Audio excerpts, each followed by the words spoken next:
Hello, friends. Welcome. It's another edition of Orange Weekly, presented by Krause Health. Glad to be with you here on the Syracuse Orange Facebook page for football, Syracuse Orange Facebook page for basketball, Syracuse Orange Sports on YouTube as well. You may be watching sometime in the future on YouTube. We do this live Thursdays around noon-ish Eastern time.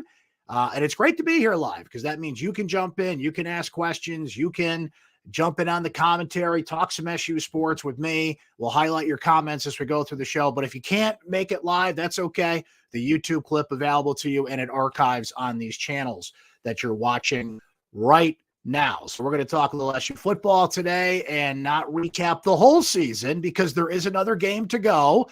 We will find out Sunday night which bowl game Syracuse will be in, and free to take some guesses on which bowl game we think Syracuse will be playing in later this month. It is December 1st today. Happy December, everybody, as the Counting Crows once sang. Hopefully it's not a long December. We're going to talk about that, recap the season, and go over some things that I wrote today. I hope you can check out at syracuse.com. Certainly Syracuse basketball has hit the skids a little bit here. First time that Jim Boeheim has been 3-4.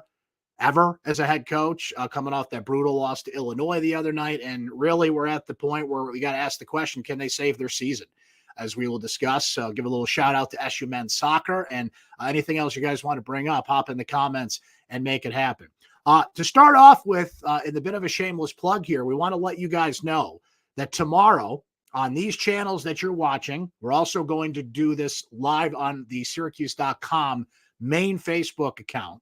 Okay, so many places you can watch. Best thing to do is just go right to syracuse.com and click the link. I'm going to have a live conversation with Syracuse Athletic Director John Wildhack tomorrow, 10 a.m., Friday at 10 a.m. Eastern Time. Come on by. We're going to cover a lot of different topics. John is going to come on and we're just going to kind of do State of the Union. We're going to talk about a whole bunch of issues, certainly surrounding football and basketball, athletics, everything John does, everything John addresses, not only the current state of the teams, but the current state of college athletics out there. We're just going to have a wide-ranging conversation. So I hope you can join us. It is Friday, December 2nd, 10 a.m. Eastern Time. Best thing to do is go to syracuse.com, click the link, and you'll be brought right into the live conversation we're going to have with John. If you'd like to email me some questions for John, certainly can pop some questions in here if you're watching on Orange Weekly. But Baxe, that's BAXE at syracuse.com is my email address if you'd like to send maybe some longer questions. You think of something later on you want me to ask the athletic director. We'll try to get to as many as we can. I've certainly got a lot of things I'd like to talk to John about, but your feedback, your questions, absolutely welcome. So be there for that Friday, 10 a.m. Go to syracuse.com. Best thing to do. It'll take you right into the live chat with the AD. What do you say we start on the basketball front? And boy, it's going to be tough. This is going to be different. This is something that Syracuse fans are not used to, and it is certainly sliding quickly. Okay, Jim Boeheim's never been 3-4 as a head coach, and that continues a number of firsts that we're seeing under Jim Boeheim, right? First time he's done this, first time he's done that. Last year was his first losing record as a head coach. And, Jim Boeheim has become, look, when you're the head coach, like it is in football and men's basketball and these major programs, you are going to become the target. You are going to get a lot of the praise when they go to the Sweet 16, they overcome odds, he outcoaches somebody, whatever the case may be, but you're going to take a lot of the blame too when the program slips. The program obviously is not up to standards. Yeah, that was a short press conference the other night, Jeff, to answer your question from Boeheim. So we will get to that. Joe Girard is where I want to start here. Joe Girard is obviously, I can't even say struggling because I don't think that would do it justice to how bad he's playing right now. But I want to frame it this way, guys. I feel terrible for this kid. I really do. Look, when you play at high level Division I college basketball, you're out there for the world to see. We see when you score 31 points against Richmond, which was only 10 days ago, and set a career high and vault this team to victory. But we also see you when you're at your worst. What I've seen from Joe, particularly the other night in that Illinois game, is he's just lost. he has no confidence. This is a kid who's usually shooting from the logo, right? He'll shoot from anywhere on the court, and he's got his head down. You can just see the confidence has been drained out of his body. And I'm surprised because I think we all wondered and thought that the move to the 2 would be liberating for Joe, right? He had played the point the past few years, and through all of this, we just kept saying he's a 2, he's a 2, he's a 2, right? He's a 2. It hasn't worked out that way. Now, the first 4 games, he was lighting it up from 3-point range. He was shooting about 40%. As we mentioned, at the 31-point game, playing great. These last few games, he's 2 for 25. And even you mentioned the press conference, Jeff, Jim Boeheim even said, Ardana Datota asked, are you concerned about his confidence right now? And Jim Boeheim just said, look, if he's a senior, if he's not confident by now, maybe he shouldn't be on the court. He only played 20 minutes the other night. Syracuse does have a 2 they can bring in. We've certainly seen that Justin Taylor can come in and handle the job. He didn't play well against Illinois. Nobody played well against Illinois with the exception of Jesse Edwards and some spot play here and there, right? But this team will not get back on track and will not be what it can until Joe Girard gets back. Now, I've seen Joe Girard go into slumps. I've seen him. He didn't score against Duke last year, and then he'll rattle off 3 or 4 games where he's back at his game. But teams are keying on him. They're face guarding him. They're challenging Syracuse. And the issue is Joe is their only 3-point shooter. Again, Justin Taylor has emerged as somewhat of a threat here, and a couple other guys can hit him, here and there. Chris Bell has shown the willingness to shoot the 3. Symir Torrance can, kind of pop in there and shoot 3s here and there. But Joe's your primary 3-point shooter. And last year you had 3 of them. You had Joe, you had Buddy, and you had Cole Swider, right? Now you have 1. So it's made it easier for teams to key in on Joe. Judah Mintz did not play well the other night in terms of shooting, but what Judah does that Joe does not right now, and it's from a mental standpoint, Judah's never having a bad game, if you know what I mean, right? Like he's just, okay, 2 for 16, going to drive in the lane again. There's a lot he's got to learn, but he's got the intangibles you need to run that position. He has the intangibles to go out there and play. Leadership, he's got to work on. Like, don't slap a guy in the face, as we saw in the Bryant game, right? That's a lesson hopefully you learn the hard way.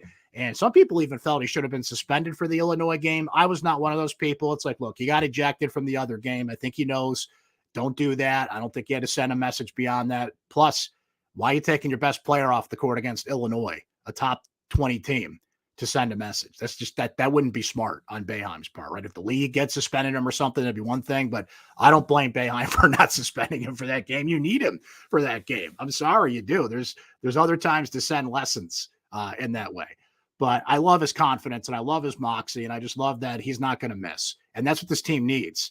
They need, there's a great expression out there on social media these days. He's got that dog in him. And I saw a great conversation between Eric Devendorf and Chris Joseph the other day. They do a show on qsportstalk.com a few times a week.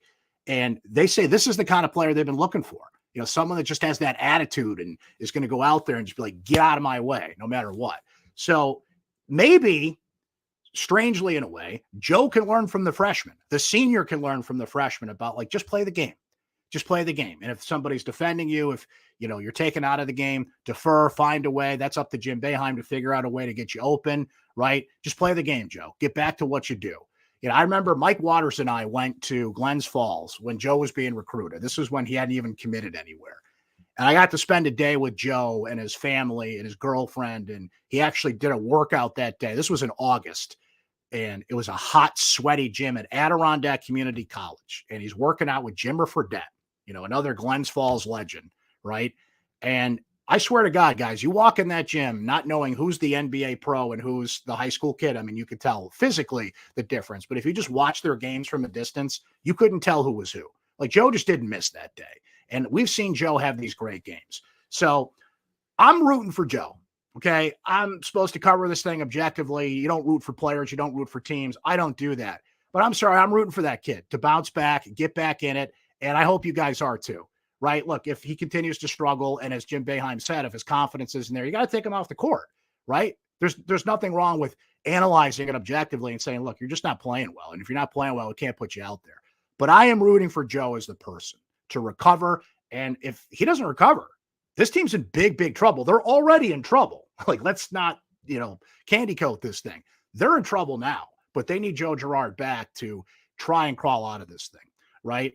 Gio wonders if Joe starts. I think so. I think they're going to kind of ride that wave till it hits the beach. It hasn't quite yet. And we mentioned Justin can come in at the 2. Symir can run the point. At least they have some options in that backcourt. Now you can put Symir at the point, Joe at the 2. You could put Symir at the point. I don't like Judah at the 2 a lot, but, maybe a little bit here. You could put Justin and Judah together. Like, there's some combinations in that backcourt that this team can use, which they really didn't have a year ago. So that's huge for this team. Man, Chris Bell's got a rebound. Chris Bell in 4 games is 2 rebounds. Like, I just don't know what to say about that. Rebounding is a mentality. There's strategy. There's things you can work on. Obviously, you can practice it, but half the battle with rebounding is the old want to, as some football coaches would say, and getting after it, positioning and all that's important. But, man, just by accident, you would think Chris Bell would have like 5 or 6 rebounds in the last few games. He's got to do that. Syracuse needs another rebounder in there because, see, the problem now, guys, as Chris is going to be there in South Bend as the Orange take on Notre Dame. Have a good time there, Chris. Fantastic. It's a great gym to go to, by the way. Everybody goes to South Bend for football, but that's an underrated place to watch a basketball game. What else were we going to say here? Because Jesse, man, what more could you ask from that kid right now? He had 9.17 rebounds. He's had a combined 38 rebounds in the last 2 games. The problem is because teams know that Syracuse is not a consistent threat from the outside, they're packing it in and making it a lot more difficult for Jesse Edwards to do his thing. Jesse fouled out the other night. It was late in the game in this case, but look, he's just going to get into foul trouble because everybody's packing around him here. He's got to be better at the free throw line, which he is, creating his own shot. I think the ball's got to run through him a little bit more, but again, the problem is teams know that and they're game planning against it. So you need the Benny Williams of the world to step up, and he was back in there the other night after fighting through an illness in the Bryant game. And what other surprises continue to emerge with a young team? This is a young team. They have experienced players, but one of your most experienced players has struggled like no other in the past few games. And Girard, we mentioned Jesse Edwards. Symir brings a little experience to the table. Benny doesn't have much experience. Benny is essentially a freshman. Benny didn't play at all last year until the tail end of the year, and we started to see what he was capable of. He's essentially going through his first season as a player now. So that's how much inexperience is there on this team. And, man, the patience we're going to have in watching this team is like no other, because Syracuse fans are not used to this, right? How many years did you go without a losing season? Jim Boeheim's entire tenure until last year, right? A couple more comments from you. Claire saying that love Mintz, but less hero ball. Got to work with your teammates there. Always good to see Rob jump in here. It says Trevor Cooney told a great story on a podcast about struggling with a shot at one point in his career. He asked Jim if he should watch videos to see if the struggles were related to technique. He told Trevor to just bleep and shoot the ball. Of course, we know what Cooney went on to do. Maybe there's a lesson there for Joe. Don't stray from what got you here. Just keep shooting. That's a great story, Rob, and I'm glad you shared that. So Notre Dame is up next. So we're in this new 20-game ACC schedule. So you get an ACC game kind of creeping in here. And that was the real shame of the Illinois game, because that was Syracuse's last chance at a legit non-conference win that would have stood out, that would have been, by all the metrics, top 20 team, I think there were 22 in the Ken Palm rating going into that game. But, your 4 losses are all significant in that you lost to Colgate again. You lost to Bryant, and both those teams could end up winning their leagues, but you still lost to them. You lost to St. John's, which would have been another quality win. I think down the road, St. John's is going to be okay. They're currently like 40th in the Ken Palm rankings. And Illinois, because the rest of the non-conference slate in terms of metrics is garbage. Georgetown's the highest rated team at like 184. We want to beat Georgetown just for old time's sake, but it crushes your as one of those damned if you do, damned if you don't kind of things. Because if you win, it doesn't help you. If you lose, it crushes you. And it puts a terrible loss to add to a couple you already have on your resume. Man, it's December 1st, and it feels like it's been 3 months, not just a month, and how this team has struggled, but a lot more to go. And we see how they bounce back. All right, let's switch to football. You guys can certainly jump in with more basketball comments and questions as we go here. Don't be shy about that. But I wrote a column today I hope you guys can check out. And the column is 7 stats that show what Syracuse football did right this past season and what they have to fix going into next year, right? So let me go over a couple of these. I'm not going to give all of them to you. I do want you to read the column after all. But one thing that's here, let's be positive here to start off with a 7-5 team that's awaiting its bowl bid this weekend. I think it's going to be the Pinstripe Bowl, by the way. I just don't think these two can resist each other. It's the path of least resistance. There's a ton of SU alums in the New York area. Even people here in central New York will travel for that one. The Yankees and Syracuse have a great partnership. It's not going to be Syracuse against Illinois in the Pinstripe Bowl because Illinois is going to get a better bid. Tommy DeVito transfers to Illinois, has a great season. That's one of the best defenses in the country, and Illinois had a great 8-4 year, so we're not going to have that dream come true. But I think it's going to be the Pinstripe Bowl this weekend. Syracuse saying this week, in case you missed it, that the Fenway Bowl's out because their finals are right up until the date of that game. The date of that game is December 17th. That's finals week at Syracuse, and they're just like, no, we can't mess with that. So we do know that Syracuse will not go to Boston and play in the Fenway Pack Bowl, the Wasabi Fenway Pack Bowl. They will play in a bowl game, though. We'll find out Sunday night what it is. Maybe one baseball stadium over the other. And as a Red Sox fan, I would have preferred the other one, but you can't always get what you want, as the famous song once said. A couple things that really went Syracuse's way this year: completion percentage on the football front. Garrett Schrader, under the tutelage of Jason Beck and Robert and I, went from 52% to 65%. That's a big jump in completion percentage. Now, Aronde Gadsden's emergence certainly helped that. He was named an all-ACC first-team tight end this week. He's not really a tight end, as we know. He's a true receiver. He's just kind of listed at that position. So that helped. Gadsden had 891 yards, 6 touchdowns, 4 100-yard games. It was a major boon for Garrett Schrader to get a receiver like that. But Schrader worked on his game. He was a little healthier upper body-wise. His injury at the end of the year was lower body, ankle injury type thing. Last year, he was fighting through a shoulder injury, so that helped. I saw the stat from PFF here. I wonder if I can pop it in the chat for you guys to look at here. Let me see if this will work. All right, I'm going to try and post this in the chat so you guys can take a look at it here. Let's see what happens. Nah, it's not going to let me do it. Anyway, oh, wait, there it is. Is that it? Did it show up? So I think a link just showed up in there. I don't know why that link is so long. Good gracious. I got to shorten that thing. But that link is a link to PFF and Pro Football Focus, which measures a lot of analytics and has some really cool stats for football. Garrett Schrader was, in terms of, now this is highest graded quarterbacks this season.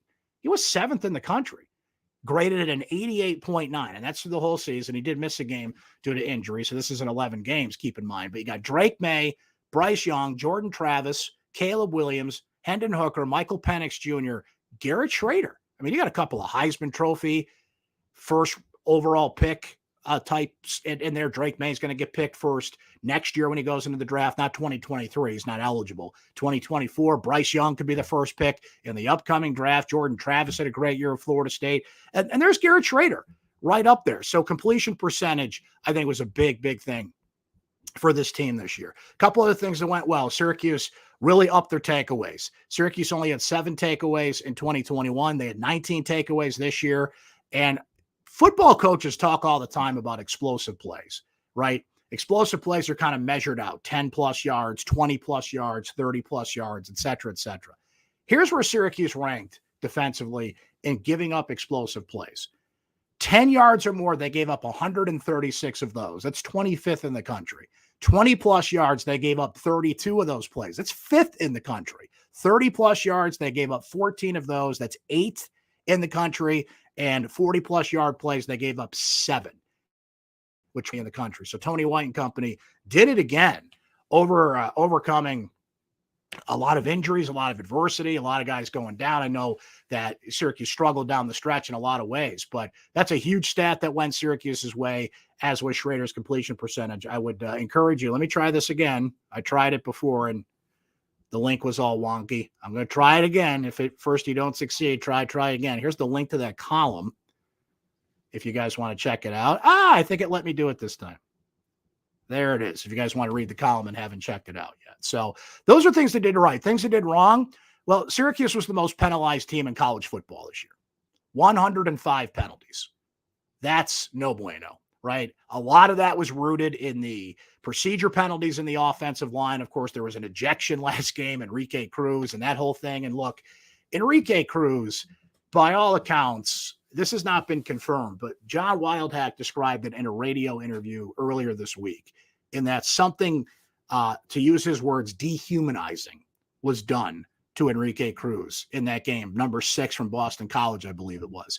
That tells me he was spit on in that game, which is just unconscionable that you would do that to somebody. I don't care how competitive you are. I don't care how much adrenaline's flowing. You do not spit on somebody, right? I mean, do I have to say these things? Think of all these things I have to say. Don't hit somebody in the face, Judah Mintz.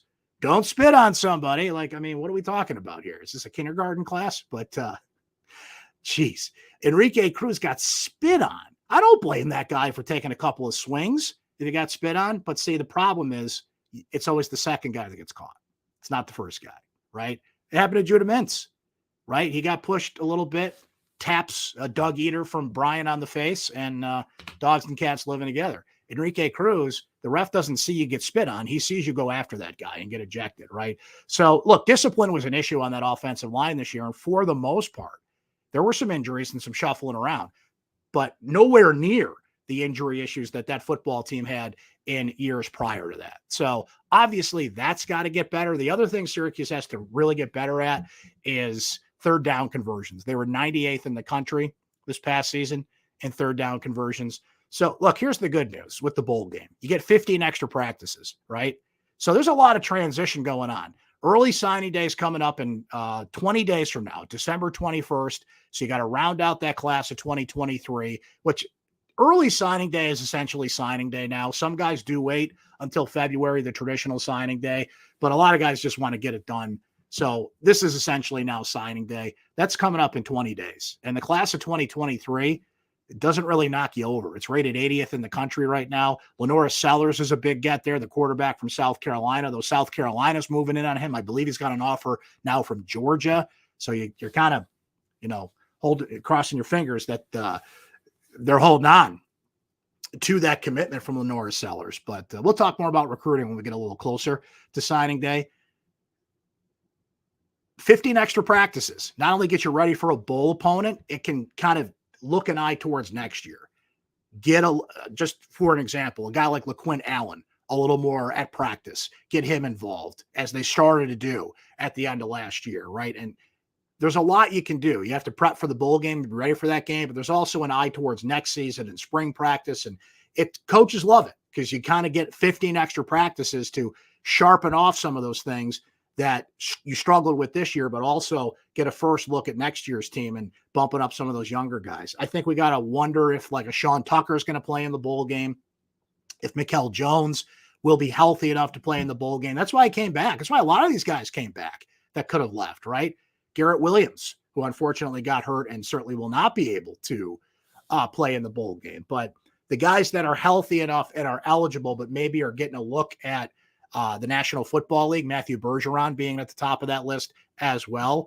That's a question we got to get answered here in the next couple of weeks here. Who's playing in the bowl game and who's not? And honestly, I don't blame any one of them if they don't. I'd love to see Sean Tucker one more time. I'd love to see Mikel Jones kind of round out the reason he came back. I'd love to see Bergeron get out there again. But look, I don't blame these guys if they hold back and focus on their NFL careers, because an injury, it's happened a couple of times. Remember, there was a tight end. Was it Jake Butts from Michigan? There was somebody who played in a bowl game within the last few years and got hurt in the bowl game, and it just wrecked his NFL status. So I don't blame any of those guys at all. If they don't play, I hope they do, but we'll see and get the answer to that coming over the next couple of weeks. Okay, a couple more notes here before we exit stage left. SU men's soccer continues their great run. They're going to play Saturday. What a day for not football, but football, if you will. So Saturday morning at 9 a.m., Team USA plays the Netherlands in their next step in the World Cup. And then Syracuse men's soccer plays at 2 o'clock. So if you're local, if you're here in Central New York or nearby, They're playing at 2:00 at the SU Soccer Stadium. It's $10 at the door, $5 for youth, or Utes, as they said in the great movie My Cousin Vinny, the two Utes. So bring the Utes and go to a soccer game, and this team is one win away from the College Cup. That is soccer's version of the Final Four as they continue their great run, and they had a terrific win over Cornell this past weekend in the Elite Eight, or in the quarterfinals, I should say. They're in the Elite Eight now of the NCAA soccer tournament, avenging a loss they had to Cornell earlier this year. They're a fun team to watch. I love their coach. They call him Coach Mack, going back to Coach Mack, Coach McIntyre. And boy, they're fun to watch. Now, if you're like me and you're used to sports that score a lot, soccer, it requires a lot of patience because you got to wait for things to develop. And we're just used to bing, bing, bing, bing, bing, bing, bing. It's a different sport. But within the context of, if you can handle the scoreboard, doesn't change much. There's a lot of action in there. And this team's got a real shot now. I believe, if I'm not mistaken, they're the highest rated seed left in this tournament. They're certainly one of the highest rated seeds left in this tournament. They got a shot here to take this thing. Certainly Final Four is on the plate. They might have a shot to win it all. So we'll continue to track them, and good luck to them here. The Syracuse women's basketball team lost to Purdue last night in the ACC Big Ten Challenge. RIP ACC Big Ten Challenge, by the way, if you guys didn't see this week. Starting next year, the ACC Big Ten Challenge will morph into the ACC SEC Challenge. You may remember in the late days of the Big East, there was a Big East SEC Challenge. Next year, same week that they do it, the week after Thanksgiving, is going to be the ACC SEC Challenge. So the last time around here for the ACC Big Ten Challenge. The women's team last night, unfortunately, lost to Purdue. But what you see in these videos, right, they put out these social media videos, and I get a chance to interview Felicia Leggett-Jack on the radio once a week. And, man, if you don't walk away from those kind of conversations and even watching some of these clips, just ready to, go run a marathon, I don't know what to tell you because she just brings energy to the table. Now, Syracuse lost last night. Tisha Hyman had 26 points in that game. That's a season best. It was an 87-78 loss to Purdue. They played that at Purdue last night. Asia Strong had a double-double, 18 and 10. Daisha Fair, who's just automatic, going to get you somewhere between 16 and 20 points. She had 16 in that game. Syracuse cut Purdue's lead back to 6 early on, fell behind, but they actually made it a 78-72 game with about 3 minutes to go. Purdue did pull away. Felicia Leggett-Jack saying, quote, "We had to learn how to adjust.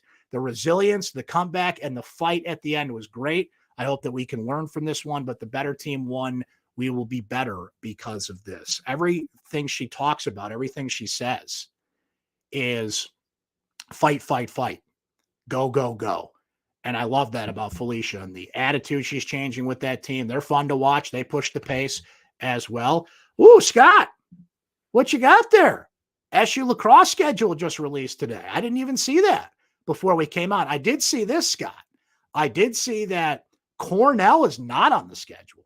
Cornell put out their schedule, and they're not playing Syracuse this year. Cornell has played Syracuse lacrosse 106 times. It's like the fourth longest ongoing rivalry in college lacrosse, and they're not playing this year. So I'll tell you what, Scott, let's do this. I'm going to pull it up. Live reaction here. I have not seen this. Let me see if I can pull it up. Yep, there it is. Lacrosse schedule is out. We're going to react to this together. Let's see who Gary Gate has put on the 2023 schedule. This is a really young team coming in. Of course, a lot of hype behind Joey Spallina, who is the #1 recruit in college lacrosse. But this team's got a number of players coming, a number of freshmen. Finn Thompson is a top 5 incoming freshman. Riley Figueres, who's a defenseman. I believe I'm saying his name correctly. I'm sorry if I'm not, Riley. Billy Dwan, top 10 incoming freshman at defense. I was just reading today that a transfer goaltender, Will Mark, looks like he's going to come in and take the job, but they've got a top 20 goalie in Jimmy McCool. They don't have a lot of players coming back from last year. Griffin Cook is back from injury, and a couple of names that you know. Good to see a few Section 3 guys that are going to be captains this year on this team. But I have not seen the schedule, Scott, so let's go over it together. I will pop it in the chat here so you guys can take a look as well. Let's do that before we exit stage left. I'm excited to see this. Here we go. So there's the schedule. If you guys don't see that in there, I apologize. Sometimes it lets me post a leak. Sometimes it doesn't. I think I see it in there now. All right, so the Orange are going to open up February 4th at home against Vermont. They will host Albany after that. Remember, Albany gave Syracuse a hell of a game last year, beat them at Albany. Then Holy Cross on February the 12th. So I think those are all games Syracuse can win right off the bat. Real tough matchup here. Syracuse goes to Maryland on Saturday, February 18th. Syracuse will then host North Carolina February 26th. They'll wait a week and host Duke at the Dome on Sunday, March 5th. That's the day after the basketball team concludes their regular season.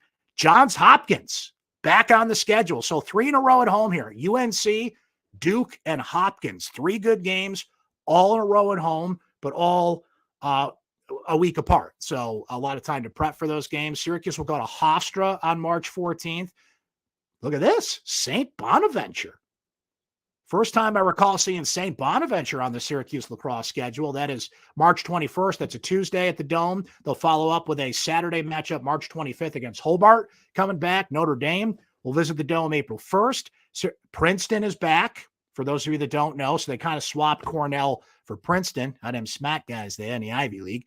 So Syracuse will go to Princeton Saturday, April 8th. Great to see Princeton back on the schedule. Return matchup in the ACC with North Carolina. The annual game against Virginia this year is at Virginia. Always a great matchup to watch. That's Saturday, April 22nd. And then Saturday, April 29th, the Orange will visit Duke to close out the season. So there you have it. Scott, thanks for letting me know that was there, and we got to look at it. Very good. All right, we'll conclude there for today. Appreciate you guys checking out Orange Weekly. Again, we're here live every Thursday, right around noonish Eastern Standard Time for the live feed, so you can get the comments in. Let me know the schedule's out like Scott did, and ask some great questions, offer some great commentaries. You guys always do. Reminder, tomorrow, Friday, December 2nd, I will have a live conversation on these same channels you're watching now, but go to syracuse.com to find the link for the live chat. You will see it. You will hear it. Syracuse Athletic Director John Wildhack and I will have a long-form conversation about a lot of stuff. And please send me your questions. Axe, that's B-A-X-E at syracuse.com, because I love getting the feedback from you guys, what you want to know, what you want me to ask. You'll probably think of a few things I will not think of. So please pop me an email and let me know what's on your mind. And that is Friday, December 2nd, 10 a.m. live. If you can't miss it, the replay will certainly be available to you. And I would imagine we're going to write a story or two off that conversation as well. Other programming notes, Saturday afternoon, 2:00-ish. As soon as Syracuse Notre Dame is over, we'll be back on the Syracuse Orange basketball Facebook page if you're watching there, and on YouTube for our post-game coverage presented by Krause Health.